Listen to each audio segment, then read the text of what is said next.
Good morning बच्चों। हम तीसरे चैप्टर में बात कर रहे थे परागण, निषेचन, भ्रूणपोष व भ्रूण का परिवर्धन एवं विकास। इसमें आज हम पढ़ने जा रहे हैं असंगतता या अनिषेचता। असंगतता या अनिषेचता क्या होती है? देखिए, नर युग्मक और मादा युग्मक, नर युग्मक और मादा युग्मक दोनों क्या होते हैं? दोनों कार्यक्षम होते हैं या जननक्षम कह सकते हैं कि दोनों के अंदर जनन करने की क्षमता पाई जाती है, यानी जननक्षम होते हैं। और जननक्षम होने के बाद भी इनके अंदर निषेचन होता है, निषेचन की क्रिया भी होती है। लेकिन निषेचन की क्रिया में क्या होती है? इनको विफलता मिलती है, विफलता। या फिर अपन यूँ कहें कि इनके अंदर क्या नहीं हो पाता है? युग्मक संलयन नहीं हो पाता है, युग्मक संलयन नहीं होता है। तो यानी असंगतता या निषेचता किसे कहते हैं? यानी नर और मादा युग्मक जनन योग्य होते हैं, जनन करने की क्षमता पाई जाती है। लेकिन जनन करने की क्षमता पाए जाने के बाद भी इनमें निषेचन की क्रिया भी होती है, यानी जननक्षम भी होते हैं, निषेचन भी होता है। लेकिन निषेचन होने के बाद में इनमें क्या होती है? युग्मक संलयन की प्रक्रिया नहीं होती है या विफलता होती है, विफलता प्राप्त होती है। यानी जायगोट जो बनता है अपना निषेचन के लिए, वो नहीं बन पाता। कहने का मतलब ये है, उस प्रक्रिया को क्या कहते हैं? अपन असंगतता कहते हैं। तो परिभाषा क्या होगी? देखिए, पूर्णतया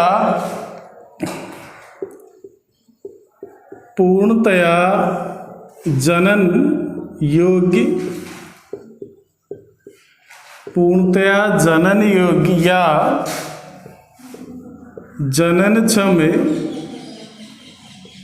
पूर्णतया जनन योग्य या जननक्षम नर एवं मादा, नर एवं मादा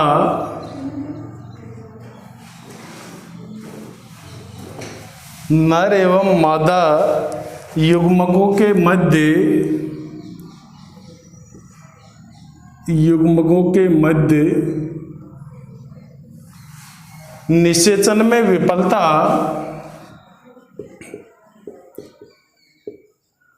निषेचन में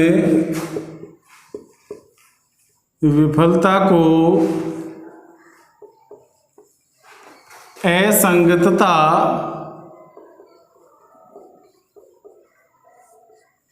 या अनिषेचता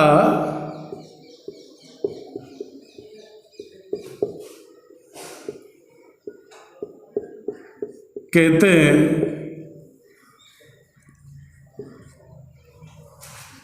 यानी पूर्णतया जननक्षम में और जनन योग्य युग्मक जो होते हैं उनके मध्य में जो विफलता प्राप्त होती है, उस विफलता को क्या कहते हैं? असंगतता या अनिषेचता कहा जाता है। जो असंगतता होती है वह दो प्रकार की होती है।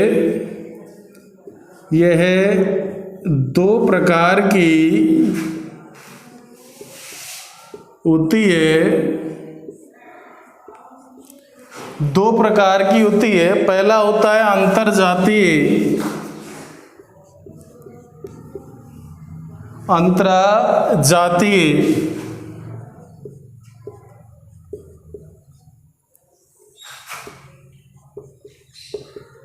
असंगतता। देखिए, अंतरजातीय असंगतता के अंदर क्या होता है? यानी निषेचता जो है एक ही वंश के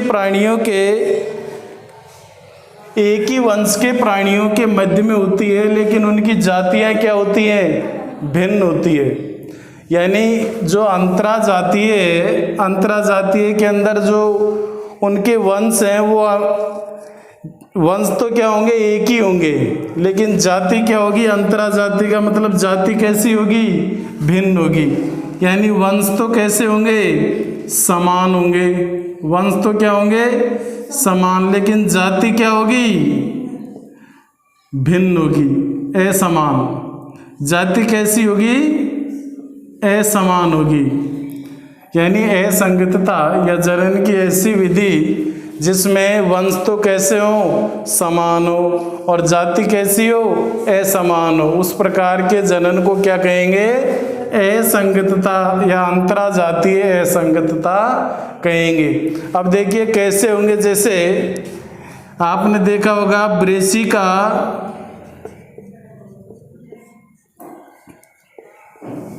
कैम्पेस्ट्रिस, सरसों का पौधा, इसका जनन अपन करवाएं ब्रेसिका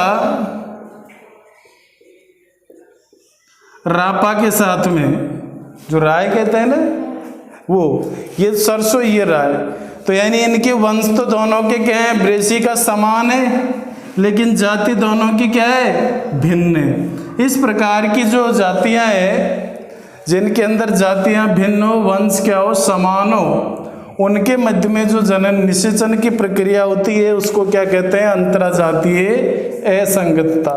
तो परिभाषा क्या होगी, देखिए, जब अनिश्चितता, जब अनिश्चितता एक ही वंश की दो भिन्न जातियों, एक ही वंश की दो भिन्न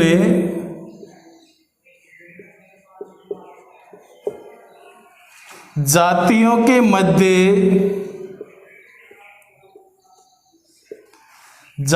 के मध्य होती है,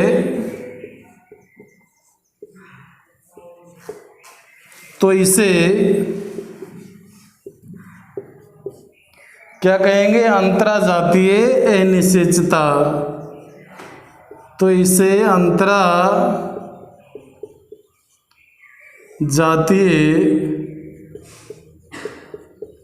अनिश्चितता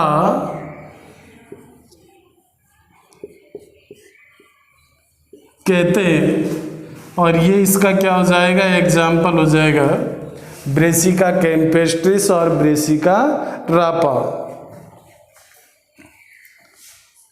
ब्रेसिका कैम्पेस्ट्रिस और ब्रेसिका रापा क्या हो जाएगा, एग्जाम्पल हो जाएगा। दूसरा होता है अंतरजातीय। दूसरा प्रकार क्या होगा, अंतरजातीय।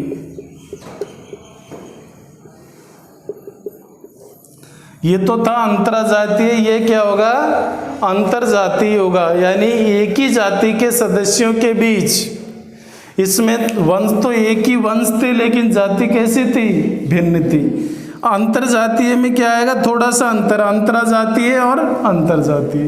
अंतरजातीय में क्या होगा, एक ही जाति के सदस्यों के बीच में जो निषेचता पाई जाती है, एक ही जाति के सदस्यों के बीच में जो निषेचता पाई जाती है उसको क्या कहेंगे, अंतरजातीय निषेचता या असंगतता कहेंगे। अब जैसे उदाहरण देखें, प्रिमूला के अंदर हम दो प्रकार के पुष्प देखते हैं। एक ही पौधा है, एक ही जाति हो गई ना, उसमें दो प्रकार के पुष्प देखे थे पिछले, उसमें भी अपन ने परागण में उदाहरण में पढ़ा था। उसमें क्या होते हैं, कई पुष्पों के अंदर तो पुंकेसर छोटे होते हैं और जो स्त्री केसर वाला भाग है वो क्या होता है, बड़ा होता है। कई पुष्पों के अंदर क्या होता है, स्त्री केसर वाला भाग छोटा होता है और पुंकेसर वाला भाग बड़ा होगा। तो यानी स्त्री केसर किसी में छोटा होगा, किसी में बड़ा होगा, पुंकेसर किसी में छोटा होगा, किसी में बड़ा होगा। तो उनके मध्य में जो निषेचता पाई जाती है, एक ही जाति हो गई प्रिमूला, तो उनके मध्य में जो निषेचता पाई जाती है उसको क्या कहते हैं, अंतरजातीय निषेचता। यानी एक ही पौधे के अंदर क्या हो रहा है, आपस में जनन हो रहा है, ठीक है ना। तो अंतरजातीय में क्या हो जाएगी, जब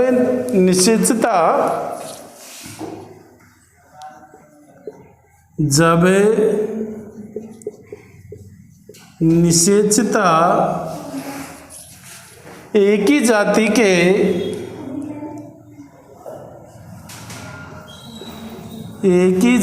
के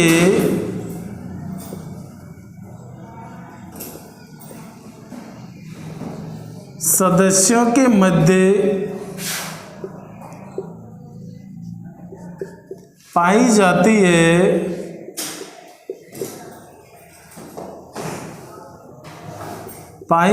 है तो उसे क्या कहेंगे? अंतरजातीय अनिश्चितता। और एग्जाम्पल प्रीमूला।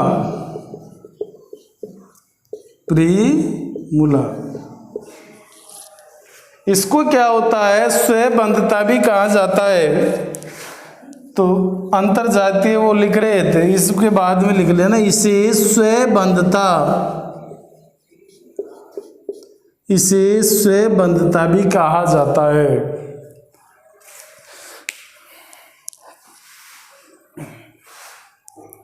इसे स्वबंधता भी कहा जाता है। एक बार पुनः देख लीजिए, अपन पढ़ रहे हैं असंगतता या निषेचता। नर और मादा युग्मक जब जननक्षम होते हैं लेकिन उनमें उनके निषेचन में विफलता पाई जाती है तो उस विफलता को ही क्या कहते हैं? असंगतता कहा जाता है। यानी जननक्षम होने के बाद भी पूर्णतः क्या होते हैं? जननक्षम होते हैं, और पूर्णतः जननक्षम होने के बाद भी क्या होते हैं? उनमें निषेचन में विफलता पाई जाती है। उसको क्या कहते हैं? अनिषेचता कहा जाता है। जो अनिषेचता है वो दो प्रकार की होती है। पहला प्रकार होता है अंतरजातीय संगतता या निषेचता, यानी जब एक ही वंश की दो भिन्न जातियों के मध्य में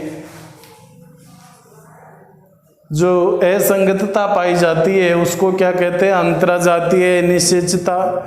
जैसे एग्जाम्पल देखें अपन, सरसों और राई, ब्रेसिका कैम्पेस्ट्रिस और ब्रेसिका जो रापा है, दोनों क्या हो गई? भिन्न भिन्न जातियाँ हो गई। एक कैम्पेस्ट्रिस हो गई, दूसरी रापा हो गई, और वंश क्या है? दोनों के ब्रेसिका समान है।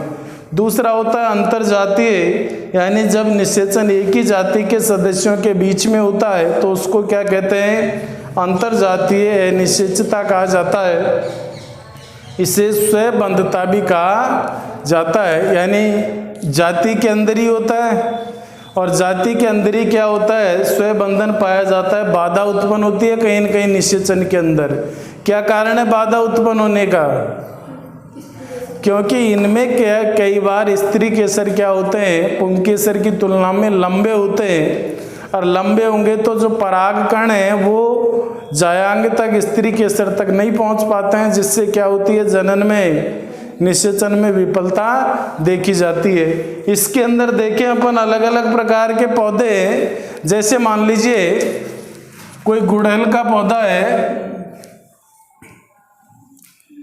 ये परागकण है। मान लीजिए गुड़हल के पौधे के क्या हैं? परागकण है, और ये परागकण यहाँ से वर्तिकाग्र पर आ रहे हैं।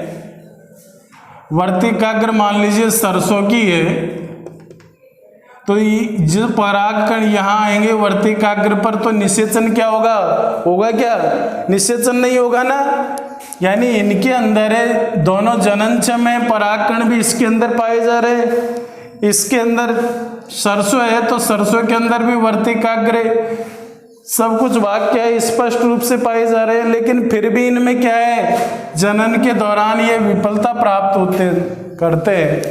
तो इस प्रकार के जो अलग भिन्न प्रकार के पौधे हैं उनमें निषेचन नहीं पाया जाता है। यानी निषेचन के योग्य होने के बाद भी क्या होते हैं? इनके अंदर विफलता देखी जाती है। तो ऐसी जातियों को क्या कहते हैं? अंतरजातीय अनिश्चितता कहते हैं। और एक ही पौधों के अंदर, जैसे प्रीमूला के अंदर हम देख रहे हैं, तो भिन्न प्रकार के क्या पाए जाते हैं? पुष्प पाए जाते हैं और भिन्न प्रकार के पुष्प होने के कारण उनमें भी क्या देखी जाती है, विफलता देखी जाती है, जिनको क्या कहते हैं, अंतरजातीय अनिश्चितता कहते हैं। अब आगे आ जाइए।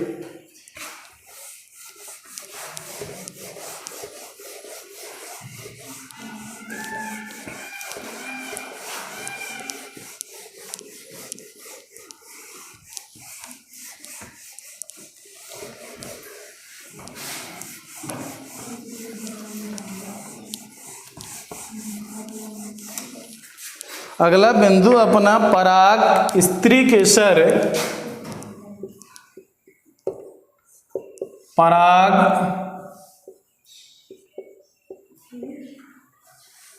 पराग स्त्री केसर संकर्षण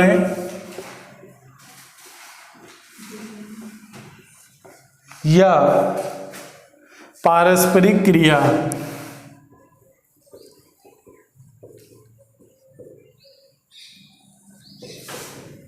पारस्परिक क्रिया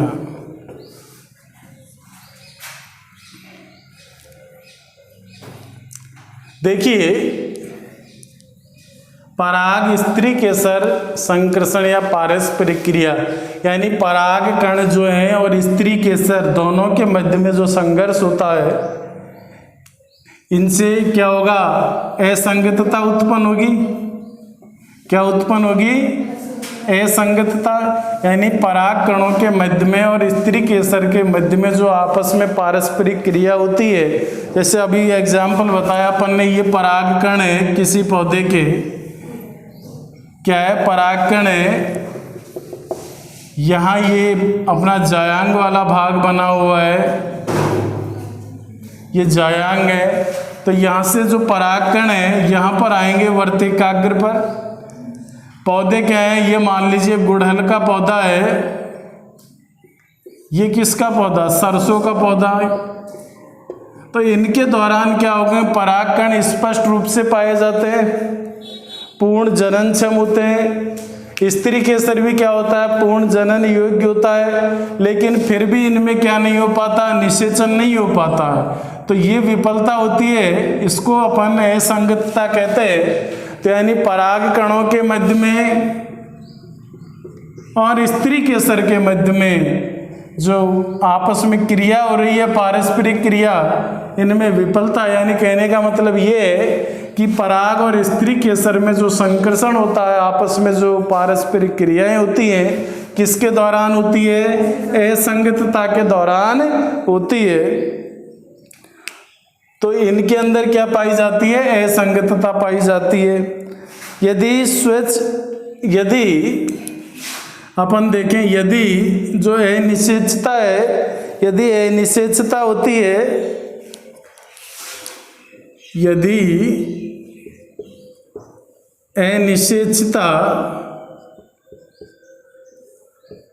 मान लीजिए अनिश्चितता किसी पुष्प के अंदर हो रही है, तो वो पुष्प के अंदर जो होगी वो क्या होगा, नर युग्मोद्भिद होगा। क्या होगा,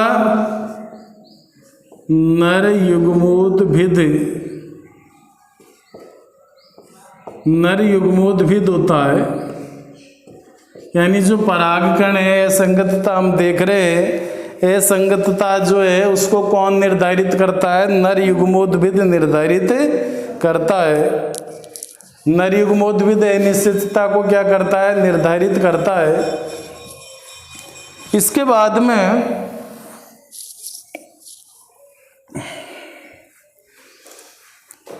जो युग्मोद्भिद होता है, वो युग्मोद्भिद क्या होता है, स्व अनिश्चितता को उत्पन्न करता है।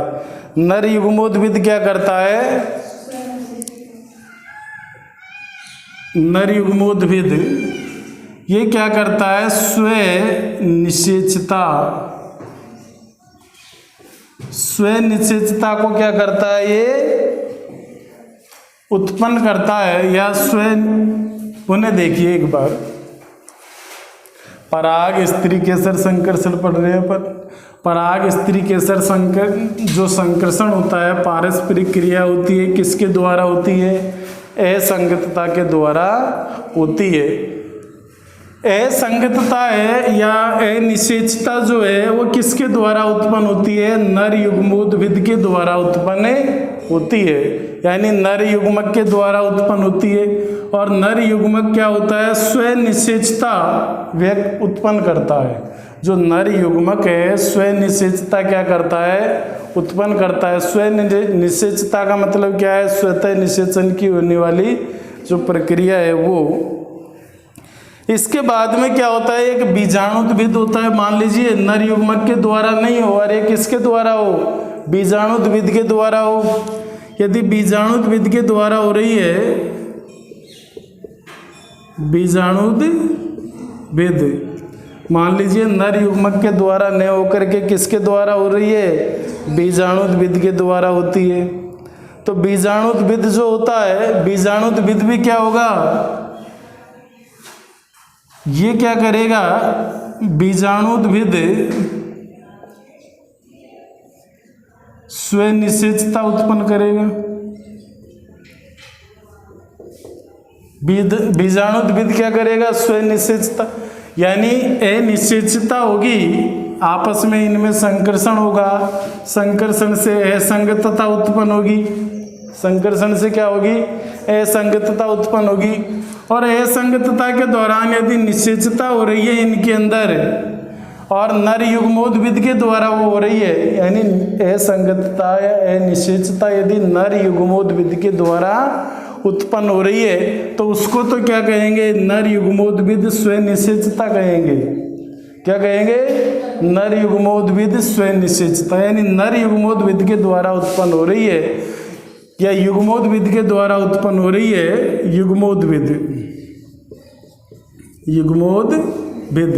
युग्मोद्भिद के द्वारा उत्पन्न हो रही है तो उसको क्या कहेंगे? युग्मोद्भिद स्वनिश्चितता कहेंगे। और मान लीजिए बीजाणुद्भिद के द्वारा उत्पन्न हो रही है, बीजाणुद्भिद के द्वारा असंगतता या निश्चितता उत्पन्न हो रही है तो उसको क्या कहेंगे? बीजाणुद्भिद क्या कहेंगे? स्वनिश्चितता कहेंगे। फिर से देख लीजिए, मान लीजिए जो पारस्परिक क्रिया हो रही है, पारस्परिक क्रिया इसके द्वारा हो रही है। ये क्या है? परागकण युग्मोद्भिद। इसमें से क्या बन रहे हैं? ये युग्मोद्भिद। मान लीजिए इसके द्वारा हो रही है, युग्मोद्भिद के द्वारा हो रही है ये प्रक्रिया। असंगतता की प्रक्रिया किसके द्वारा हो रही है? युग्मोद्भिद के द्वारा हो रही है तो इसको क्या कहेंगे? युग्मोद्भिद स्वनिश्चितता कहेंगे। क्या कहेंगे?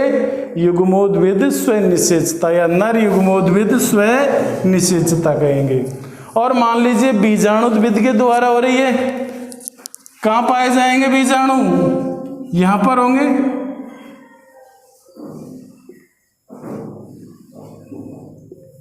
ये क्या है? बीजाणु, बीजांड के अंदर।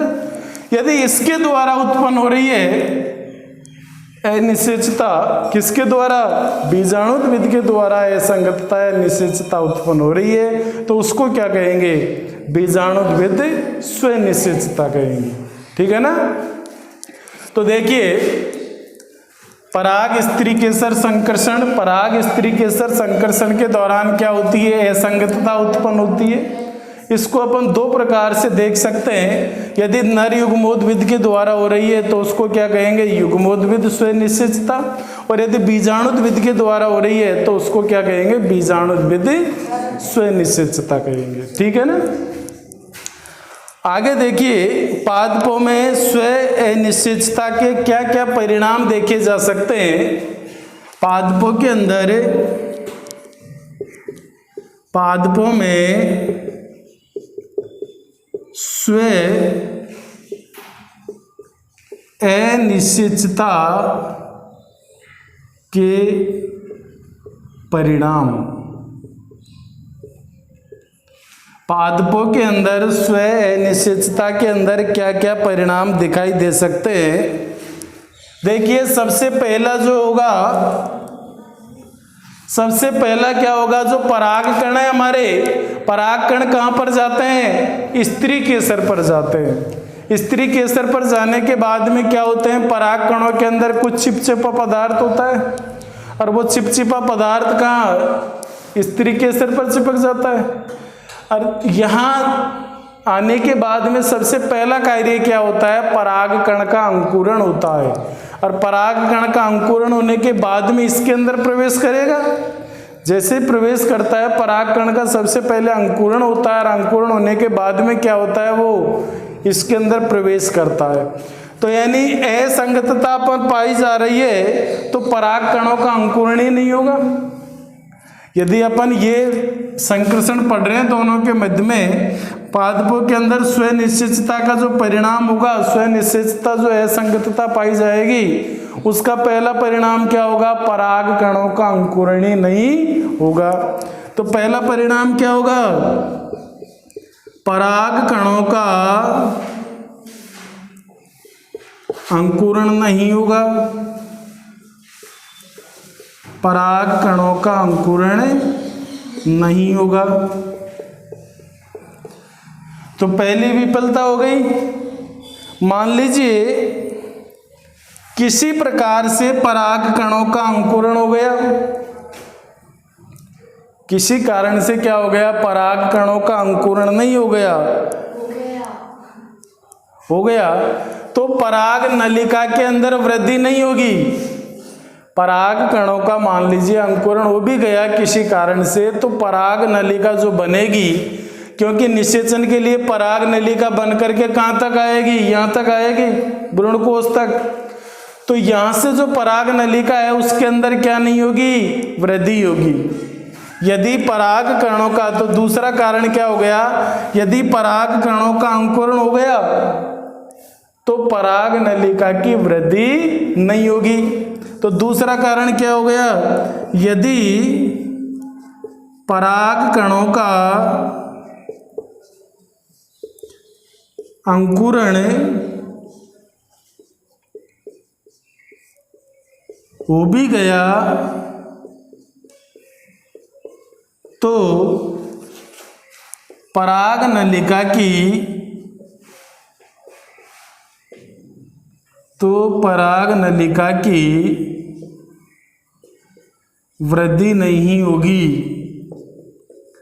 अंकुरण हो गया तो पराग नलिका के अंदर जो है वो वृद्धि नहीं होगी। और मान ले पराग नलिका की वृद्धि हो गई, तो मान ले पराग नलिका की वृद्धि हो गई तो क्या होगी, जो पराग नलिका है वो सही स्थान पर नहीं पहुंच पाएगी। जहां पराग नलिका को पहुंचना है उस सही स्थान पर पराग नलिका नहीं पहुंच पाएगी। तो तीसरा कारण क्या हो गया, यदि पराग नलिका की मान लीजिए वृद्धि भी हो गई तो पराग नलिका सही स्थान पर नहीं पहुंच पाएगी। तो यहां लिखें, यदि पराग नलिका, यदि पराग नलिका की वृद्धि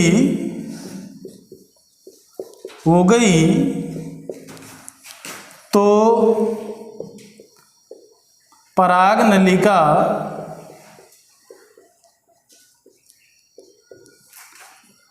पराग नलिका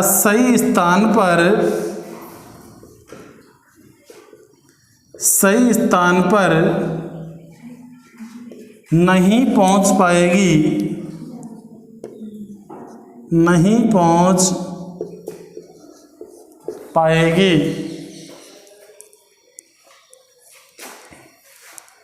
तो किसी कारण मान लीजिए पराग नलिका की वृद्धि भी हो गई तो पराग नलिका है वो सही स्थान पर नहीं पहुंच पाएगी।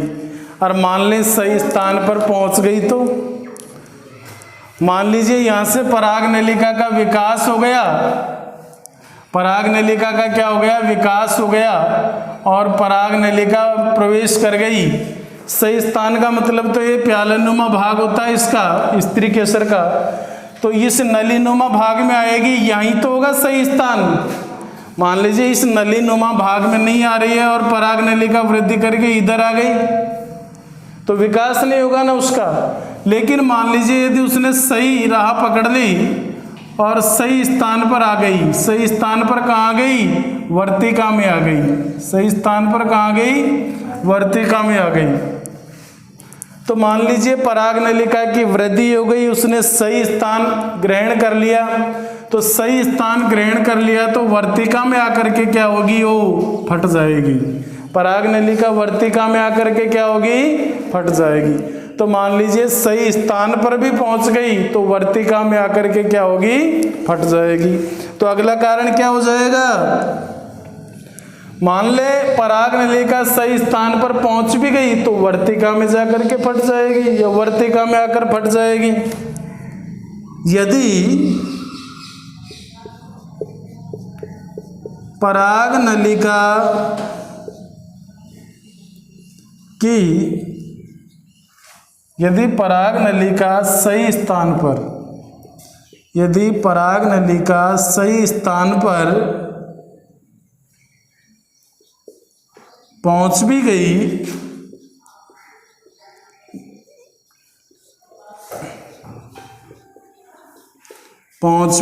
तो वर्तिका में ही फट जाएगी। पहुंच भी गई तो वर्तिका में ही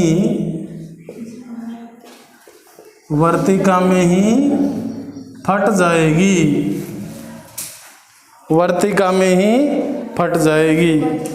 और मान लें वर्तिका में फटी नहीं तो फिर क्या होगा, कहाँ चली जाएगी, वर्तिका में यदि किसी प्रकार की क्षति नहीं हुई तो कहाँ जाएगी, बीजांड के पास में। और यहाँ क्या होते हैं, अंड कोशिका होती है और अंड कोशिका से आकर के क्या होगी, संलयन नहीं कर पाती है, यानी युग्मकों का संलयन नहीं होता है। मान लीजिए वर्तिका के अंदर पराग नलिका नहीं फट रही है तो कहाँ चली जाएगी, या फिर ऐसे कहें कि मान लीजिए यहाँ से निकल भी गई किसी कारणवश से तो युग्मकों का संलयन नहीं हो पाता है। और युग्मकों का संलयन नहीं होगा तो निषेचन में विफलता पाई जाएगी। ठीक है ना। तो अंतिम कारण देखें पांचवा, यदि ऐसे लिख लो, यदि बीजांड में पहुंच भी गई किसी कारण से तो क्या नहीं होगा, युग्मकों का संलयन नहीं होगा। यदि बीजांड में पहुंच भी गई, ऐसे लिख लो, यदि बीजांड में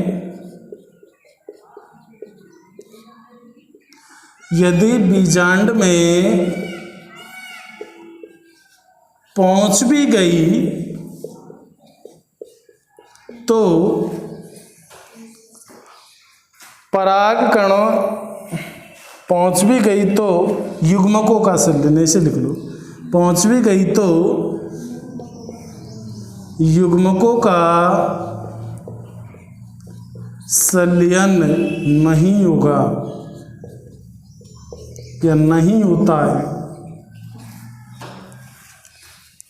एक बार पुनः दोहराइए, पराग स्त्री केसर संकर्षण या पारस्परिक क्रिया अपन पढ़ रहे हैं।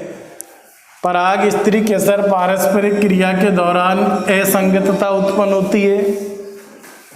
असंगतता उत्पन्न होती है। यदि ये असंगतता नर युग्मोद्भिद के द्वारा हो रही है तो उससे क्या कहेंगे, नर युग्मोद्भिद स्वनिषेचता कहेंगे।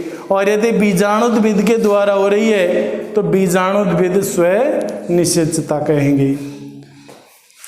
इसको जो पादपों के अंदर स्वनिषेचता पाई जाती है उसके कई परिणाम देखे जाते हैं। तो फर्स्ट क्या है रीजन, पराग कणों का अंकुरण नहीं होता है, क्योंकि असंगतता उत्पन्न हो रही है। अपन को निषेचन में क्या बाधा उत्पन्न करनी है, निषेचन योग्य होने के बाद भी क्या होती है, इनमें विफलता होती है।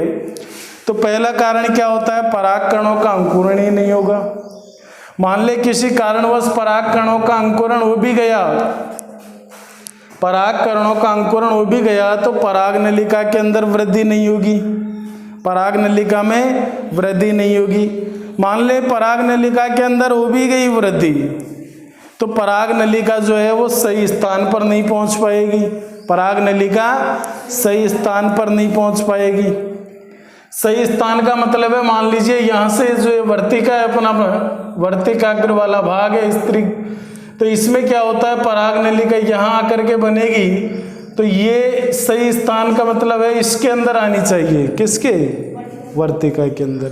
तो वर्तिका के अंदर प्रवेश नहीं कर पाती है, और किसी कारणवश वर्तिका के अंदर प्रवेश कर भी गई तो वो बीजांड के पास में नहीं पहुंच पाएगी, ये माने।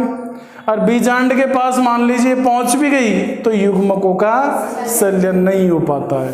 यानी किसी भी कारण से, कई प्रकार के कारण हैं, इनसे क्या असंगतता हमको देखने को मिलती है। इसके बाद में अगला बिंदु आता है अपना निषेचन।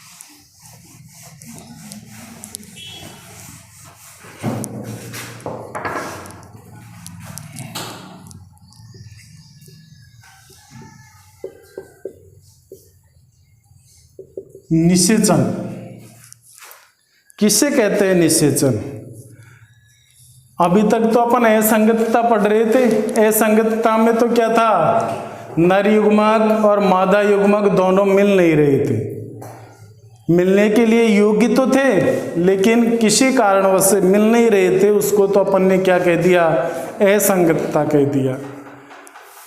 तो नर युग्मक और मादा युग्मक का जो संलयन होता है उस प्रक्रिया को क्या कहते हैं, निषेचन कहा जाता है। तो नर युग्मक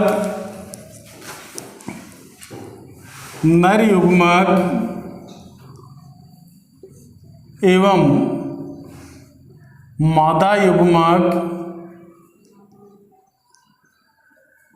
नर युग्मक एवं मादा युग्मक के संलयन की प्रक्रिया को,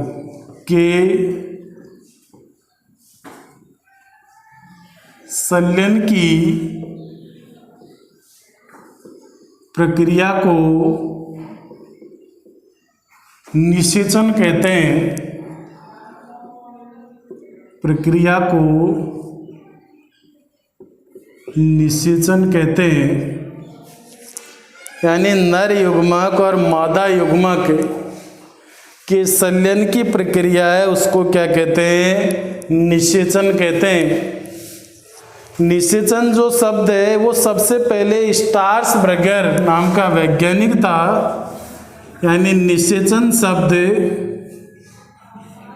सबसे पहले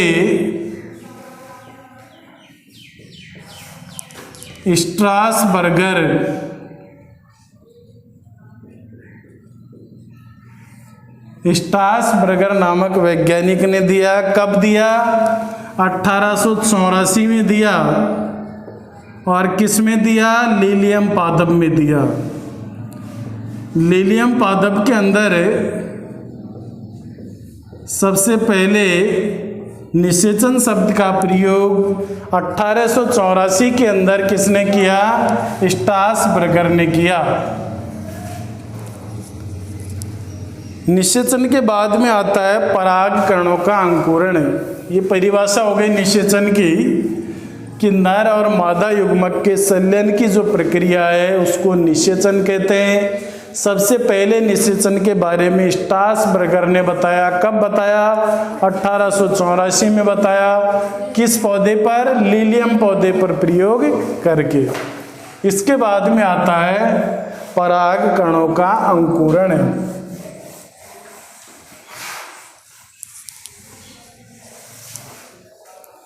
परागकणों का अंकुरण है।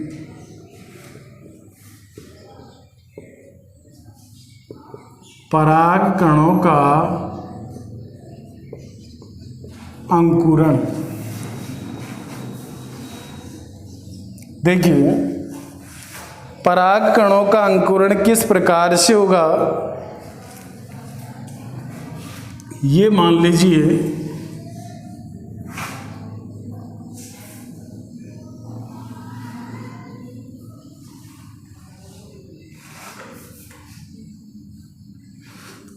यहाँ परागकण है, ये परागकण है,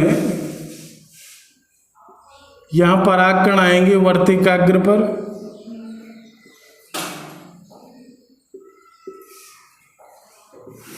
अनेक प्रकार के परागकण कहाँ आते हैं? वर्तिकाग्र पर आते हैं।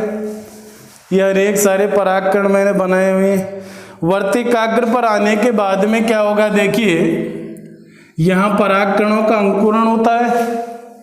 अंकुरण होने के बाद में पराग नलिका का क्या करते हैं? विकास करते हैं। पराग नलिका का विकास होगा इस प्रकार से, मान लीजिए पराग नलिका बन गई। यहाँ आने के बाद में इनमें क्या होगा? अंकुरण होगा। अंकुरण होकर के क्या बनाएंगे? पराग नलिका बनाएंगे ये। इसके बाद में यहाँ देखिए, यहाँ क्या होते हैं?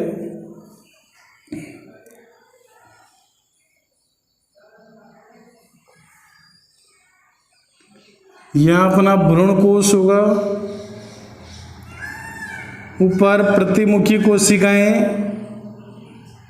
एक अंड कोशिका और 2 सहायक कोशिका, मध्य में ध्रुवीय केंद्र, ठीक है ना। तो देखिए, यहाँ जब अंकुरण होता है इसका, अंकुरण होने के बाद में पराग नलिका के अंदर क्या होती है? वृद्धि होती है।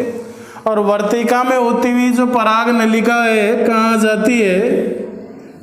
भ्रूण के पास में आ जाती है, भ्रूण कोश के पास में। ये पराग नलिका की वृद्धि होगी और पराग नलिका इस प्रकार से वृद्धि करता हुआ कहाँ जाएगा?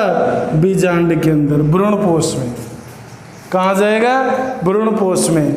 और भ्रूणपोष में आकर के किस में संलयित हो जाएगा? इसके अंदर प्रवेश करेगा, भ्रूणकोश के अंदर। भ्रूणकोश के अंदर क्या करेगा? प्रवेश करेगा।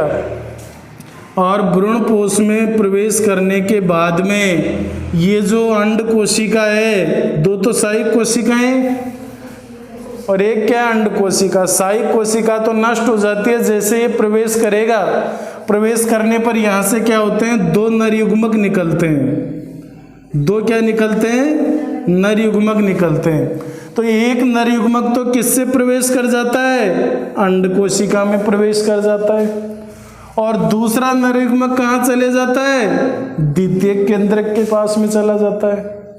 आगे हम पढ़ेंगे कि ये जो नर युग्मक कहाँ जाता है? अंड कोशिका के पास में। तो 2n कोशिका बन रही है। इसको क्या कहते हैं अपन? भ्रूण कोश। क्या कहते हैं? भ्रूणपोष। क्या कहते हैं? भ्रूणपोष। जब नर युग्मक यानी पराग नलिका है, पराग नलिका से क्या बन रहे हैं? नर युग्मक। 2 नर कोशिकाएं विकसित हो रही है यहाँ। अब इससे क्या होगा? जो 2 नर युग्मक हैं, एक तो किससे में प्रविष्ट हो जाएगा? अंड कोशिका में। तो अंड कोशिका में जो प्रविष्ट होता है उस प्रक्रिया को अपन क्या कहते हैं? निषेचन कहते हैं। क्या कहते हैं? निषेचन। और इस निषेचन होकर के क्या बनाता है? भ्रूणपोष बनाता है, जो किसका निर्माण करता है? डेवलप होकर के भ्रूण का निर्माण करता है, एम्ब्रियो का निर्माण करता है। तो अपन एक तो ये निषेचन, दूसरा क्या होता है? जो दूसरा युग्मक है, दूसरा युग्मक किसके पास में संलयित होता है? द्वितीय केंद्रक के पास में। और द्वितीय केंद्रक के पास में संलित होकर के क्या बनाता है? एक त्रिसंलयन की क्रिया करता है। त्रिकसंलयन। क्या करता है? त्रिकसंलयन। त्रिकसंलयन क्यों कहा है? एक एन तो इसका और 2 केंद्रक इसके पास में है, तो कितने हो गए? 3n हो गया। तो त्रिकसंलयन हो रहा है ना, 3 केंद्रक मिल रहे हैं कहने का मतलब। तो ये अपन आगे पढ़ेंगे, द्विनिषेचन और त्रिकसंलयन। तो इसमें क्या होता है? एक बार में 2 बार निषेचन हो रहा है, यानी एक भ्रूण बनने के दौरान कितनी बार निषेचन हो रहा है? 2 बार हो रहा है। एक बार तो अंड कोशिका के साथ में, एक इसके साथ में। तो 2 बार होने से इसको क्या कहते हैं? द्विनिषेचन कहा जाता है। क्या कहते हैं? द्विनिषेचन तो आगे पढ़ेंगे अपन, अभी परागकण के अंकुरण की बात पढ़ रहे हैं। तो देखिए, परागकण का जो अंकुरण है, परागकण की क्रिया परागकण पर, परागकण का अंकुरण क्या होता है? किसे कहते हैं? यानी परागण की क्रिया। परागण की क्रिया, परागण का मतलब क्या होता है? पराग कणों का वर्तिकाग्र पर पहुंचने की क्रिया जो है परागण कहलाती है। तो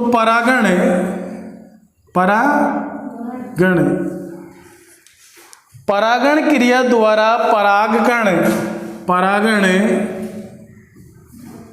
क्रिया द्वारा परागकण वर्तिकाग्र पर पहुंच जाते हैं।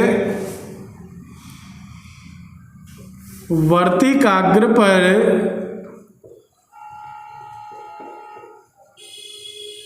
पहुंच जाते हैं। वर्तिकाग्र पर पहुंच जाते हैं और पहुंचने के बाद में इनमें क्या होता है, देखिए मोम होता है, रेजिन होती है, मोम, रेजिन, शर्करा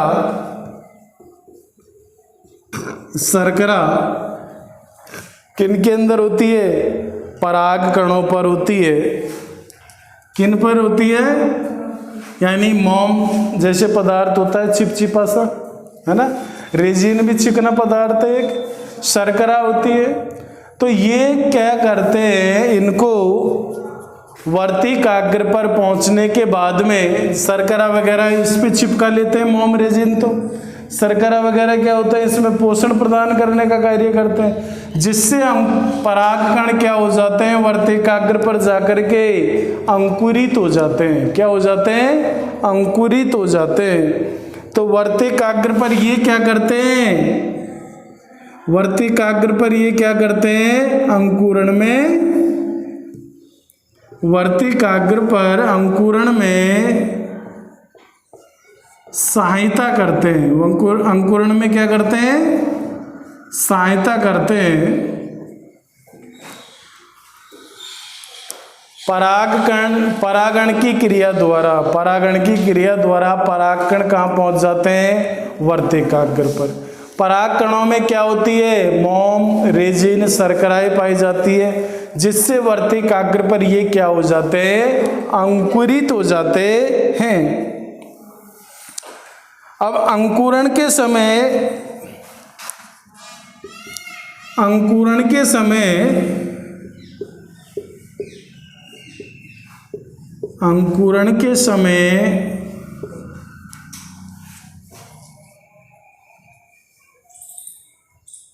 अंतःचोल एक नलिका के रूप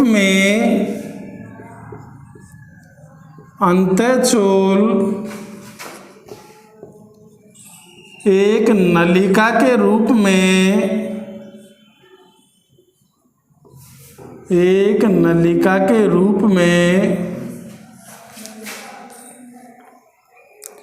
निकल कर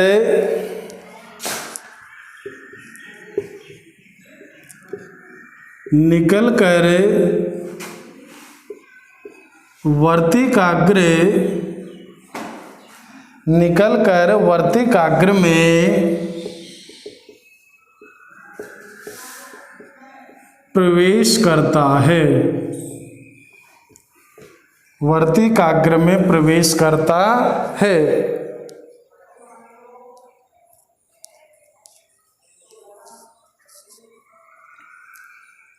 फिर से देखिए, पराग कणों का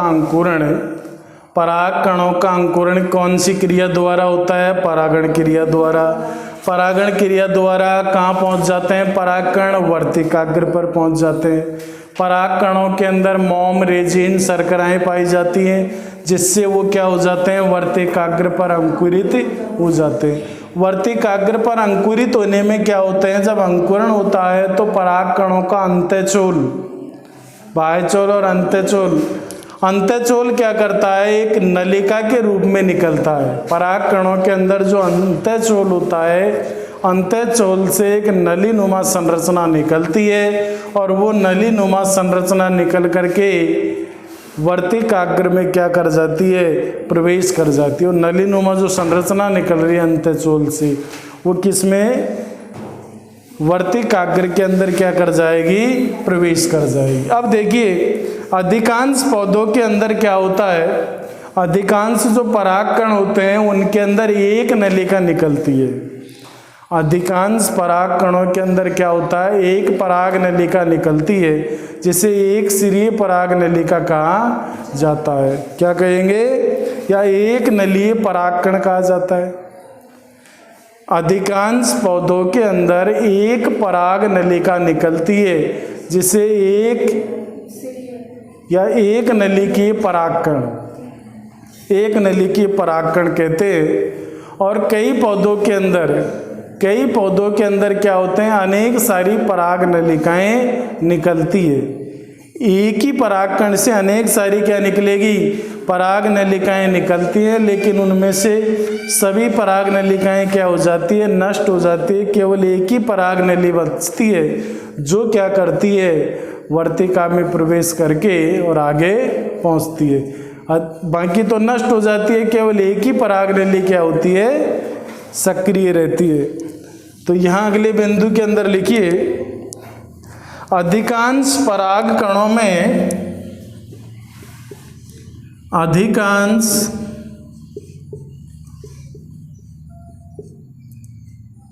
अधिकांश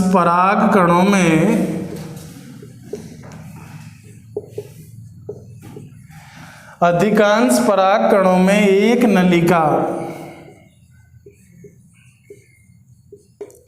अधिकांश परागकणों में क्या निकलती है, एक नलिका निकलती है, जिसे क्या कहते हैं, एक नलिकीय परागकण। एक नलिकीय परागकण, यानी अधिकांश परागकणों में एक नलिका निकलती है, जिसे क्या कहते हैं, एक नलिकीय परागकण कहते हैं। कुकुरबिटेसी और मालवेसी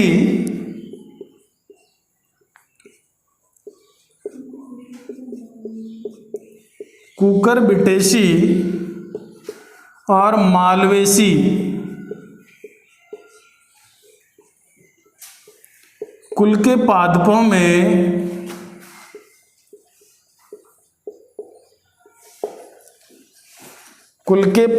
में एक से अधिक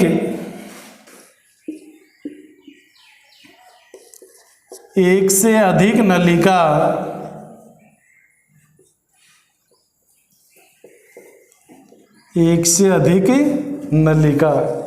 इन्हें क्या कहते हैं, बहुनलिकीय परागकण कहते हैं। क्या कहेंगे, बहुनलिकीय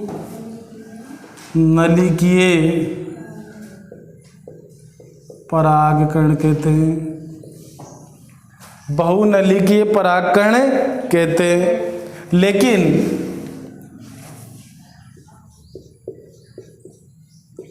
क्या होगा, लेकिन इनमें से केवल एक परागकण सक्रिय रहता है, बाकी नष्ट हो जाते हैं।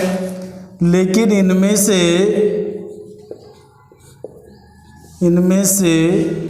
केवल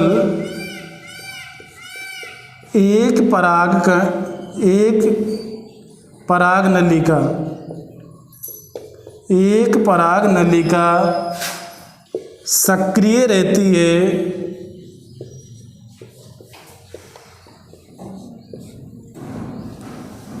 बाकी नष्ट हो जाती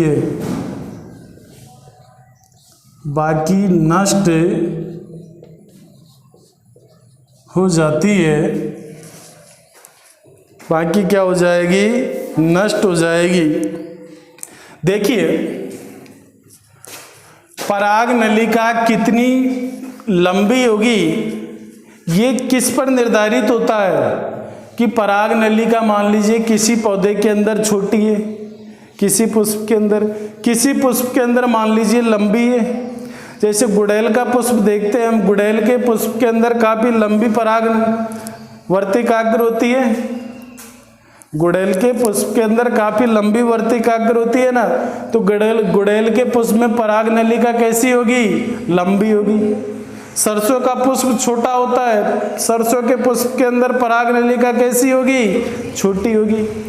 तो पराग नलिका की जो लंबाई है, छोटा होना और लंबा होना किस पर निर्भर करेगा, वर्तिका पर निर्भर करेगा। पराग वर्तिका जिस पुष्प के अंदर लंबी होगी तो पराग नलिका की लंबाई भी उतनी लंबी होगी। मान लीजिए पराग नलिका छोटी है,